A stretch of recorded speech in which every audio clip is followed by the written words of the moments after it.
വ്യക്തമായ മുന്നേറ്റം ശശി തരൂരിന് തിരുവനന്തപുരം ലോക്സഭാ മണ്ഡലത്തിൽ ഉണ്ടാകുന്നു.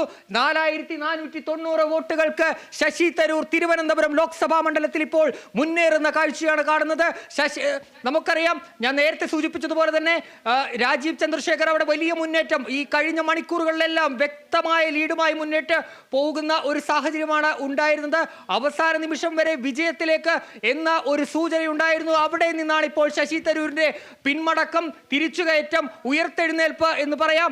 4490 വോട്ടുകൾ, 192 വോട്ടായിരുന്നു നേരത്തെയെങ്കിൽ അത് 4490 വോട്ടുകളായി മാറുന്നു, ഉയരുന്നു എന്നുള്ളതാണ് ഇപ്പോൾ കാണുന്ന കാഴ്ച.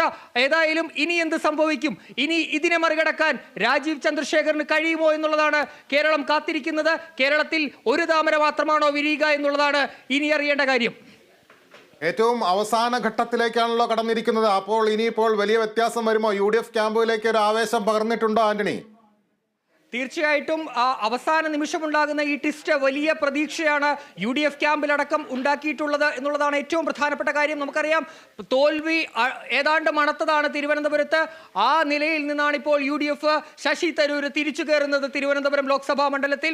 ഇപ്പോൾ തിരുവനന്തപുരത്ത് പ്രത്യേകിച്ച് എനിക്ക് തോന്നുന്നു അവസാന ഘട്ടത്തിൽ നഗര മണ്ഡലങ്ങളാണ് എണ്ണുന്നത്. അവിടെ അടക്കം UDFന്റെ ശക്തി കേന്ദ്രങ്ങളിൽ UDFന് ആ വോട്ട് തിരികെ പിടിക്കാൻ സാധിച്ചിരിക്കുന്നു എന്നുള്ളതാണ്. ഒരുപക്ഷെ ഇനിയൊരു ടിസ്റ്റിന് സാധ്യതയില്ല, ഇനിയൊരു മാറ്റത്തിന് സാധ്യതയില്ലെന്ന് തന്നെ വേണമെങ്കിൽ കരുതാം. ഇനി അങ്ങനെ ഉണ്ടാകുമോ എന്ന് അറിയില്ല. ഏതായാലും ഒരു മാറ്റം ഇനി ഉണ്ടാകാനുള്ള സാധ്യതയില്ല. ഏതായാലും വ്യക്തമായൊരു ലീഡ് 4490 എന്ന ലീഡിലേക്ക് നിലവിലെത്തിയിട്ടുണ്ട്. ഇനി ഒരു പക്ഷേ ഇനിയും അത് ഉയരാനുള്ള സാധ്യത തള്ളിക്കളയാനുമാകില്ല. ഏതായാലും വലിയ മുന്നേറ്റം തിരുവനന്തപുരത്ത് ഉണ്ടാകുന്നു എന്നുള്ളതാണ്. ഇനി മറ്റൊന്നുള്ളത് തിരുവനന്തപുരത്തെ ആറ്റിങ്ങൽ മണ്ഡലത്തിലാണ്. ആറ്റിങ്ങലിലും വലിയ സസ്പെൻസ് തന്നെയാണ് നിലനിൽക്കുന്നത് എന്നുള്ളതാണ്. അവിടെ മാറി മറിയുകയാണ് ലീഡുകൾ. ആദ്യം വി ജോയി ലീഡ് ചെയ്യുന്നു, പിന്നീട് അത് അടൂർ പ്രകാശിലേക്ക് പോകുന്നു, പിന്നീട് അത് തിരിച്ചാകുന്നു. അങ്ങനെ മാറി മറിയുന്ന ലീഡ് നിലയാണ് ആറ്റിങ്ങലിലുള്ളത്. ആറ്റിങ്ങലിൽ നിലവിൽ അടൂർ പ്രകാശാണ് ലീഡ് ചെയ്യുന്നത്.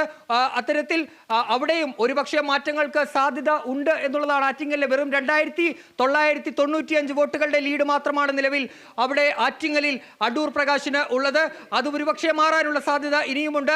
LDFന്റെ അടക്കം ശക്തി കേന്ദ്രങ്ങളിലേക്ക് ഒക്കെ അത് വരുമ്പോൾ ഒരുപക്ഷെ അത് മാറാനുള്ള സാധ്യതയുണ്ട്. ഏതായാലും തലസ്ഥാനത്തെ 2 ലോക്സഭാ മണ്ഡലങ്ങളിൽ അതിനിർണായകമായ, അതിനാടകീയമായ സസ്പെൻസ് ത്രില്ലർ സിനിമ പോലെ അവിടെ അവസാന നിമിഷം ഒരു ഫുട്ബോൾ മാച്ചിന്റെ ഒക്കെ അവസാനത്തെ ഒരു ആവേശം നിലനിൽക്കുന്നത് പോലെ അതിന്റെ ആര് ജയിക്കുമെന്നുള്ള ആ ഒരു ആവേശമുണ്ടല്ലോ ഫുട്ബോൾ മാച്ചിലൊക്കെ നമ്മൾ, അല്ലെങ്കിൽ ക്രിക്കറ്റ് മാച്ചിലൊക്കെ, അല്ലെങ്കിൽ ഒരു സ്പോർട്സ് ഇനത്തിലൊക്കെ നമ്മൾ കാത്തിരിക്കുന്ന ഒരു ആവേശമുണ്ടല്ലോ.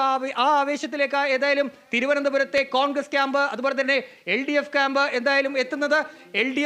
UDF അവിടെ വലിയ പ്രതീക്ഷയിലേക്ക് പോകുന്നു. 4490 വോട്ടുകളുടെ ഭൂരിപക്ഷത്തിൽ ഇപ്പോൾ ശശി തരൂർ തിരുവനന്തപുരം ലോക്സഭാ മണ്ഡലത്തിൽ വ്യക്തമായ ലീഡോടുകൂടി മുന്നേറുന്ന കാഴ്ച. ഏതായാലും ഇനി അതിൽ മാറ്റമുണ്ടാകുമോ എന്നുള്ളതാണ് കാണേണ്ടത്. ഇനി അവിടെ മറ്റൊരു അത്ഭുതം സംഭവിക്കുമോ എന്നുള്ളതാണ് കാത്തിരുന്ന് കാണേണ്ടത്.